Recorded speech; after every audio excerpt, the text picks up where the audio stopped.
Hello everyone, welcome to our channel concept से clear. So हमारी trigonometry series जो थी वो कंप्लीट हो चुकी थी और मेनली आज से सीबीएसई और आईसीएसई बोर्ड एग्जाम शुरू हो चुके हैं और जिसमें कि सीबीएसई बोर्ड का मैथ्स का पेपर था। तो मैंने डिसाइड किया है कि आज जो पेपर आया था उसके कुछ क्वेश्चन सॉल्व कर लिए जाते हैं। So let's start our board examination papers solution. So हमारे बोर्ड एग्जामिनेशन का पहला क्वेश्चन था कंपल्सरी क्वेश्चन में, the distance between the points a cos theta plus b sin theta comma 0 and 0 comma a sin theta minus b cos theta, then what will be the distance। तो हमें क्या करना क्या है, हमें सबसे पहले ध्यान देना होगा कि हमारा जो डिस्टेंस फॉर्मूला होता है वो क्या होता है, x2 माइनस x1 का whole square minus plus y2 minus y1 का होल स्क्वायर। यहाँ पे अगर हम देखें कि हमारा जो x1 है वो हमारा क्या है, a cos theta plus b sin theta है और x2 हमारा क्या है, वो हमारा 0 है। ऐसे ही हम y1 की वैल्यू अगर देखें तो y1 की वैल्यू हमारी 0 है और y2 की वैल्यू हमारी a sin theta minus b cos theta है। तो अब हम क्या करते हैं, अपने इस फॉर्मूले में पुट कर देते हैं। तो हमें क्या मिलता है, a cos theta plus b sin theta minus 0, क्योंकि x1 माइनस x2 का होल स्क्वायर है, then whole square plus y1 minus y2। y1 की वैल्यू हमारी क्या थी, 0 थी और y2 की वैल्यू क्या थी, a sin theta minus b cos theta थी। So then whole square root over के अंदर। अब यहाँ पे देखेंगे 0 हैज नो वैल्यू, 0 की वैल्यू नहीं होती, तो हम क्या करेंगे, अब यहाँ पे हमें बचा क्या हमारा a cos theta plus b sin theta whole square, then plus a sin theta minus b cos theta whole square. अब यहाँ पे हमें होल स्क्वायर दिख रहा है, then we have to apply the formula a plus b whole square. तो a square plus b square plus 2ab। तो यहाँ पे a की जगह पे a cos थीटा, तो a square cos theta plus b square sin theta plus 2ab sin theta cos theta. ऐसे ही हम a माइनस b का होल स्क्वायर अगर ओपन करेंगे तो आएगा क्या, a square sin theta plus b square cos theta minus 2ab sin theta cos theta. हम यहाँ पे देख रहे हैं कि 2ab sin theta cos theta plus और 2ab sin theta cos theta जो माइनस में है, तो दोनों हमारे कैंसिल आउट हो जाएंगे और बचेगा क्या, a square cos theta plus b square sin theta और a square sin theta plus b square cos theta. अब यहाँ पे अगर हम एक कॉमन अगर लेना है, देख रहे हैं कुछ कोई चीज अगर कॉमन आ जाती है देन वेरी गुड। तो आप क्या क्या करेंगे, यहाँ पे हम वेरिएबल देखते हैं, सेम वेरिएबल्स को अगर कॉमन मिल पा रहे हैं तो हम लोग कॉमन ले लेते हैं। यहाँ पे देखेंगे तो a अगर हम कॉमन लेते हैं, a स्क्वायर cos थीटा और a स्क्वायर sin थीटा से, देन अंदर क्या बचेगा हमारा cos theta plus sin theta बचेगा। ऐसे ही हमारा जो क्वेश्चन जो रिमेनिंग पार्ट यानी b square sin theta plus b square cos theta है, तो उसमें भी हमें b स्क्वायर बाहर ले लेते हैं, तो बचेगा क्या, sin theta plus cos theta. तो as we know that sin theta plus cos theta is equal to 1, so the value will be a square plus b square. ये हमारा आंसर हो जाएगा। चलिए हम नेक्स्ट क्वेश्चन की बात करते हैं। हमारा नेक्स्ट क्वेश्चन था, the ice cream cone of radius r and height h is completely filled two spherical scoops of ice cream, then if the radius of each spherical scoop is r by 2, then find the value of h is to 2r is equal to। सबसे पहले हमने diagram बना लिया है। यहाँ पे हमारा क्या बता रहा है, आइसक्रीम कोन। तो आइसक्रीम कोन जिसकी वैल्यू हमारी हाइट दे दी गई है h और जिसकी रेडियस हमारी r दे दी गई है। अब इसके ऊपर क्या लगा दिया गया है, स्फेरिकल स्कूप लगा दी गई है, जिसमें ईच स्फेरिकल स्कूप की रेडियस जो थी वो हमारी r by 2 दी है। अब यहाँ पे दो फिगर हमें दो शेप दिख रहे हैं, कौन कौन से टू शेप कौन कौन से दिख रहे हैं, जो कि एक कोन है और एक हमारा स्फेयर है, बल्कि टू स्फेयर्स हैं। ठीक है, द वॉल्यूम ऑफ, सबसे पहले हमें क्या निकालना होगा, volume of spherical scoop. Spherical scoop से लेना देना नहीं बेटा, आपको पहले ध्यान देना होगा कौन सा शेप है। स्कूप का स्फेरिकल है, then you have to know the formula of sphere. Volume of sphere is 4 pi r। क्यों, ठीक है, क्योंकि हमें क्वेश्चन में दे दिया गया है the radius of scoop, each scoop is r by 2। तो आपको क्या करना होगा, तो हमें r की जगह, r means radius of scoop की जगह पे r by 2 का क्यूब रख देना है। Then you have to find the value of v1, 4/3 pi r2 square, r2 का क्यूब। सो यहाँ पे हमें क्या मिला, 4/3 पाई r क्यूब अपॉन 2 का क्यूब। अगर आप देखें तो 2 2 4 2 8, यानी 8 आपका आ जाएगा। 4 and 8 will be cancel out, then 2 will be remaining 1। अब क्या बचेगा, हमारा बचा क्या, पाई आर क्यूब और अपॉन में 3 और 2 बच रहा है, जो कि मल्टीप्लाई होकर हमारा 6 हो जाएगा। यानी हमारे एक स्कूप की जो वॉल्यूम आया वो आपका आया क्या, पाई आर क्यूब अपॉन 6। अब लेकिन हमारे क्वेश्चन में कितने स्कूप की बात कर रहा है, 2 spherical scoop. Then the value of volume of 2 spherical scoop will be 2 pi r cube upon 6। अब यहाँ पे देखेंगे तो 2 and 6 will be cancel out, then your remaining volume will be pi r cube upon 3। ठीक है, अब हमारा एक शेप तो क्लियर हो गया, जो कि स्फेरिकल था, स्फेयर था। अब हमारा नेक्स्ट शेप जो क्वेश्चन में दिया हुआ है, कोन की बात कर रहे हैं। Then the volume of cone is equal to 1/3 pi r square h. तो पाई आर की वैल्यू तो हमारी एज इट इज रहेगी, क्योंकि बोल दिया गया है कि हमारे क्वेश्चन में आर जो हमारी कोन की हाइट है वो एच है और कोन की रेडियस जो है वो आर है। ठीक है, आर की जगह आर स्क्वायर की जगह आर स्क्वायर रखते हैं, देन एच की जगह भी हमारा एच ही रहेगा। तो वॉल्यूम दोनों का, क्योंकि हमारा जो स्कूप है वो हमारे कोन के अंदर जा रहा है, कंप्लीटली फिल हो रहा है, तो हमारा जो volume of cone is equal to volume of 2 spherical scoop रहेगा। अब कोन का जो वॉल्यूम हमारा निकला 1/3 पाई आर स्क्वायर एच, वो हमारा रख देंगे 1/3 रखिए, पाई आर स्क्वायर एच 0.3 रखिए as it is equal.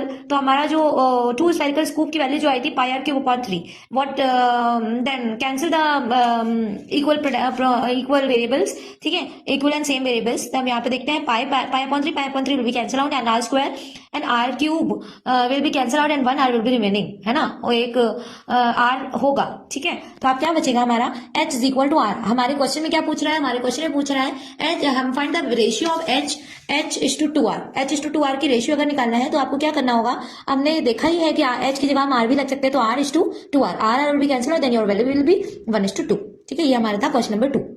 Third question number 3 जो कि कह रहा है the value of k for which the system of the linear equation kx minus y minus 2 is equal to 0 and 6x minus 2y minus 3 is equal to 0 has infinitely many solutions is dash। अब हमको क्या करना है, हमें सबसे पहले पता होना चाहिए for infinite many solutions the formula will be a1 upon a2 is equal to b1 upon b2 is equal to c1 upon c2। अब हमें क्या करना है, हमें वैल्यू ऑफ k निकालनी है। For finding the value of k आप सबसे पहले कंपेयर कर लीजिए। तो यहाँ पे आप देखेंगे तो a1 is equal to a1 सबसे पहले हमें a1 x plus b1 y plus c1 and a2 x plus b2 y plus c2 से कंपेयर करना होगा। Then will get the value of a1 is equal to k and b1 is equal to -1 and c1 is equal to -2। ऐसे ही अगर हम second equation को compare करेंगे तो a2 is equal to 6 और b2 is equal to -2 and c2 is equal to -3, ठीक है। For finding value of k, comparing any quantity, then here we are going to compare the ratio of a1 upon a2 is equal to b1 upon b2। क्योंकि k की value हमें निकालनी तो किसी को भी तीनों ही इक्वल होने चाहिए फॉर इन्फिनिटी सॉल्यूशन। तो आप किसी को भी दो को कंपेयर कर लीजिए easily, then we can find the value of k, ठीक है। a1 upon a2 is equal to b1 upon b2, तो k upon 6 is equal to -1 upon -2, -1 will be cancel out। देन आप क्या करेंगे, क्रॉस मल्टीप्लाई करेंगे, k जो हमारा 6 जो कि डिनोमिनेटर में था वो हमारे न्यूमरेटर में, जब न्यूमरेटर यानी 6/2, then your value will be 6/2 will be is equal to 3।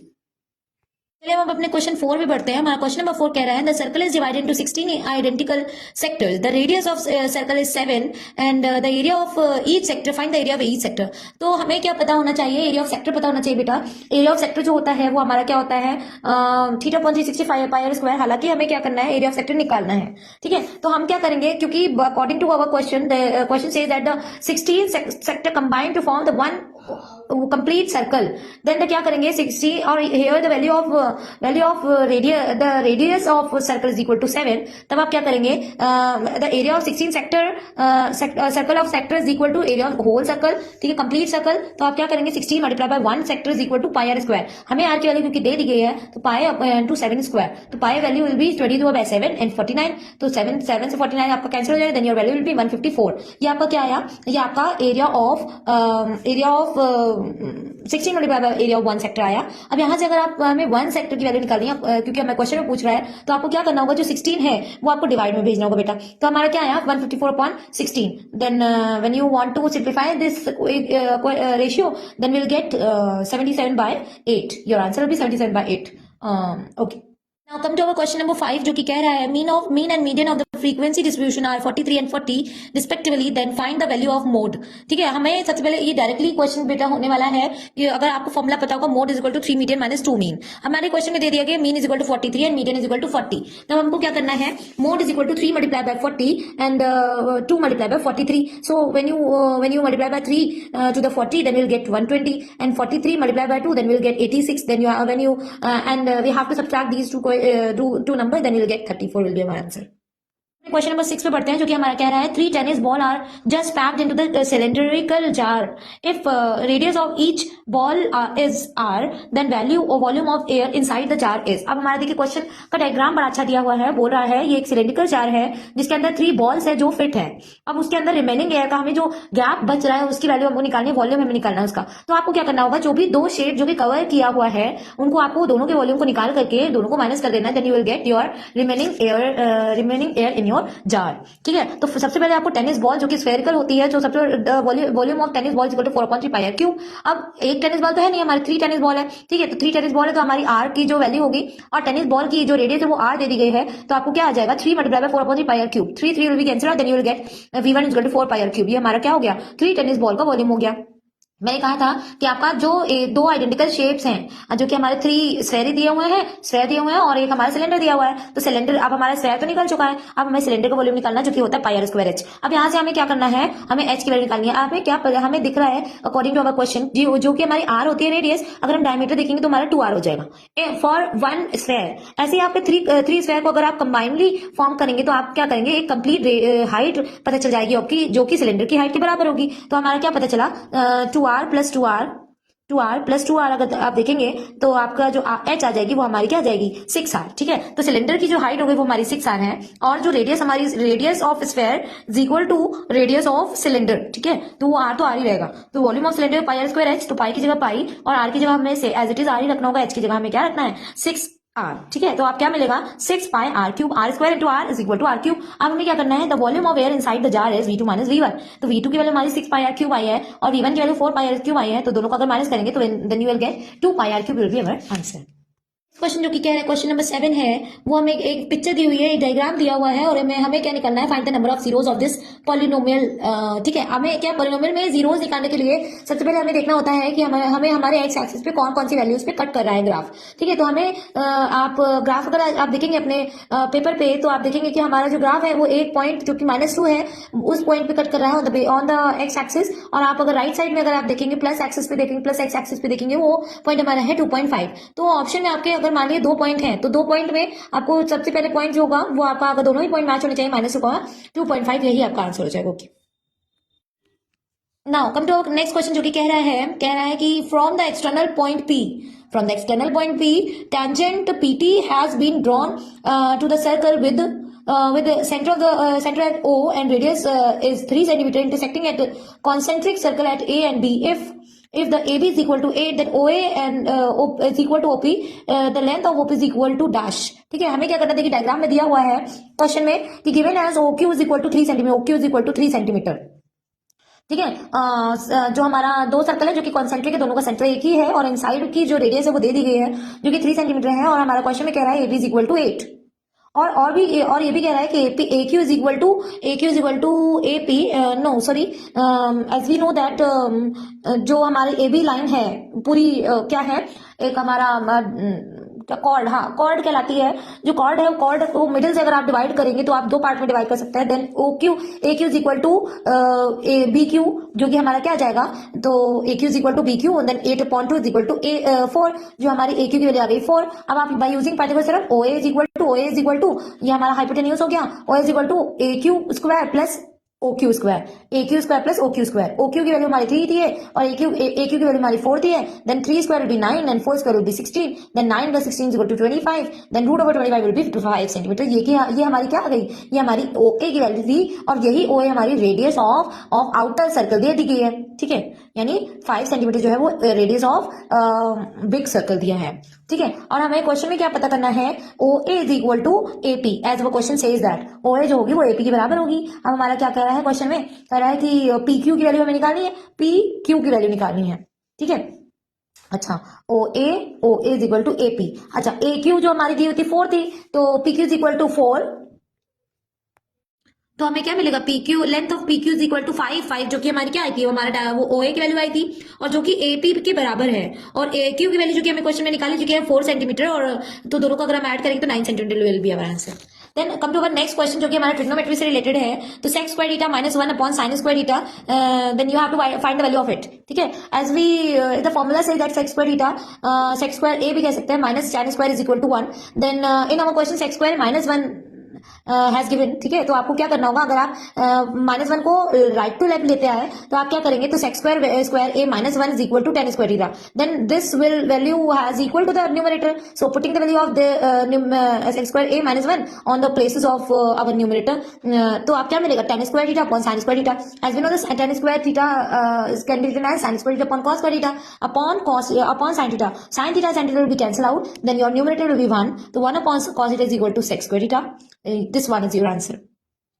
हम अपने लास्ट क्वेश्चन जो कि कंपलसरी के आज लास्ट क्वेश्चन पे जो पढ़ते हैं, देन हम आगे के क्वेश्चन कल डिस्कस करेंगे। तो हमारा कंपलसरी को लास्ट क्वेश्चन कहता है PQ is tangent to the circle with centre O if angle POR is equal to 65, then find the angle of PTR। यानी PTR हमें ये एंगल निकालना है और हमें कौन कौन सा एंगल, यानी 65 एंगल, केवल एक ही एंगल दिया है। अब हमको क्या पता है कि आपको अगर then perpendicular drawn from the tangent the angle will be 90 degree, तो आपका एंगल जो होगा OPT जो होगा वो आपका 90 डिग्री हो जाएगा। तो ये तो हमने रख ही दिया है, ठीक है। अच्छा, अगर आप देखें तो angle POS is straight angle. The value of a straight angle is equal to 180 degree. Then we can easily find the value of remaining angle of SOR की वैल्यू निकाल सकते हैं। कैसे? हाफ एंगल आपको पता है और कंप्लीट एंगल आपको 180 दिया है, तो आपको क्या करेंगे, 180 सिंपल माइनस कर देंगे तो आपको क्या मिलेगा, 115 will be your SOR angle, यानी ये एंगल हमारा हो गया 115। ठीक है, अब क्या करेंगे, अब आप देख रहे हैं OS इज रेडियस, यानी OS भी हमारी रेडियस है और OR भी हमारी रेडियस है। ठीक है, ये हमारी एक थ्योरम कहती है कि अगर आपके दो लाइंस जो कि ट्रायंगल की दो लाइंस अगर इक्वल है तो उनके सामने के जो एंगल्स होते हैं वो भी आपके इक्वल होते हैं। तो आपके क्या करेंगे, OS is equal to OR, then your the value of angle OSR is equal to be ORS। ठीक है, ये भी इक्वल होने चाहिए। Now the in triangle OSR यानी इसमें अगर आप देखेंगे तो हमारा एक एंगल जो कि 115 पता है और ये दोनों एंगल क्योंकि नहीं पता, लेकिन होंगे क्या, हमारे दोनों एंगल्स ही हमारे इक्वल होंगे। तो आप क्या करेंगे, इन बोथ एंगल्स की जगह पे आप सिंपल एक ही एंगल रख दीजिए, OSR की जगह RSO रख दीजिए, बात एक ही रहेगी। तो हमने क्या रख दिया, SOR is equal to 115 and ORS is equal to RSO। तो हम लोग लिख सकते हैं 2 टाइम्स ऑफ एंगल OSR, यानी 2 टाइम्स हो जाएगा, दोनों इक्वल है। आपको क्या करना है, लेफ्ट टू राइट ले जाइए नंबर को, then you will get 2 angle OSR is equal to 180 minus 115। तो 2 angle OSR is equal to 65, then OSR is equal 65 by 2 and single value अगर आप निकालना चाहें, बाय में ना निकालना चाहें, पॉइंट में निकालना चाहें तो 32.5 वैल्यू आ गई। हमारा कौन सा एंगल, यानी OSR और ORS, ये दोनों एंगल्स हमें पता चल चुके हैं। अब देखते हैं क्या करना है। अब चलिए, अब हम अगर हम डायग्राम को फिर से देखें तो ये हमारी ये दोनों एंगल्स हमारे इक्वल आ चुके हैं और हमारा बीच वाला एंगल जो कि 115 भी निकल गया है। ठीक है, अब हम क्या कर सकते हैं इजीली, इससे हम लोग क्या निकालेंगे, क्योंकि हमें एंगल ये निकालना है PTS। ओके, एंगल हमें कौन सा निकालना है, P या कह सकते हैं PTR भी निकाल सकते हैं। ठीक है, दोनों एंगल्स हमारे इक्वल ही होंगे। आपको क्या करना है, एक क्वाड्रिलेटरल यानी ORTP, ये एक 4 लाइन से कंबाइन एक क्वाड्रिलेटरल दिख रहा है जिसमें कि हमें मिनिमम से मिनिमम 3 एंगल्स पता होने चाहिए, तभी हमें 4th एंगल की वैल्यू पता होगी। ठीक है, अब एक वैल्यू हमारी 65 आ गई, एक नेक्स्ट वैल्यू हमारी 90 आ गई और एक ये अगर थर्ड वैल्यू भी हमें पता चल जाए then will easily get the value of PTR। ठीक है, तो अब हम क्या करेंगे, अब हमारी जो वैल्यू थी कौन सी, जो एंगल हमारा जो जा रहा था ORS इज इक्वल टू 32.5 और अगर आप डायग्राम देखें तो हमारी एक स्ट्रेट लाइन फिर से दिख रही है SRT, this is also the straight line, then the straight angle should be 180 degree. ठीक है, तो यहां से आपका हाफ एंगल जो कि 32.5 है हो ही गया, पता ही चल गया, then your remaining angle will be 180 minus 32.5, then will get ORT is equal to 147.5। ये हमारा क्या हो गया, ये हमारा रिमेनिंग एंगल हो गया। अब आपको क्या करना है, अब आपको हमारा क्वाड्रिलेटरल देखना है। इन क्वाड्रिलेटरल OPRT चारों एंगल्स हमारे कितने एंगल, देखिए हमारे ट्रायंगल में 3 एंगल्स होते हैं, then all angle should be the value sum of all angle in a triangle is equal to 180 degree and similarly अगर आप 4 एंगल्स की बात करेंगे तो आपका जो सम होना चाहिए वो हमारा 360 होना चाहिए। Then we have already find the value of, we have already find the value of 3 angles, then we can easily find the 4th angle। ठीक है, angle ORT plus angle RTP, यानी आप मिडिल वाले एंगल को देखिए, यानी angle RT और P और Q, ये चारों एंगल्स हमारे दिए गए हैं इक्वल टू 360, जिसमें कि हमें एंगल P भी पता चल चुका है, P एंगल जो कि 90 डिग्री है, एंगल O हमें पता चल चुका है जो कि हमारा 65 डिग्री है और एंगल R हमें पता चल चुका है जो कि हमारा 147.5 है और जिसमें कि हमें 4th एंगल जो कि T एंगल पता करना है। तो कंप्लीट क्योंकि नेम लिखना है, क्योंकि जो आपका एंगल होता है वो 3 पॉइंट से मिलकर बना होता है। ठीक है, तो आप तीनों को सम कीजिए, नंबर को सम कीजिए, then you have to subtract the sum of 3 angles from 360। ठीक है, 360 से माइनस करिए, आपको हमारा 4 एंगल मिल जाएगा। अगर आपने ऐड किया है then you will get RTP, angle RTP plus 302.5 is equal to 360, separate the numeric part one side, then RTP is equal to 360 minus 302.5। ठीक है, आपका आंसर क्या आएगा, angle RTP is equal 57.5। Then thank you, और हमारे जो compulsory questions हैं वो उसका डिस्कशन कल करेंगे। आज के लिए इतना ही, थैंक यू सो मच।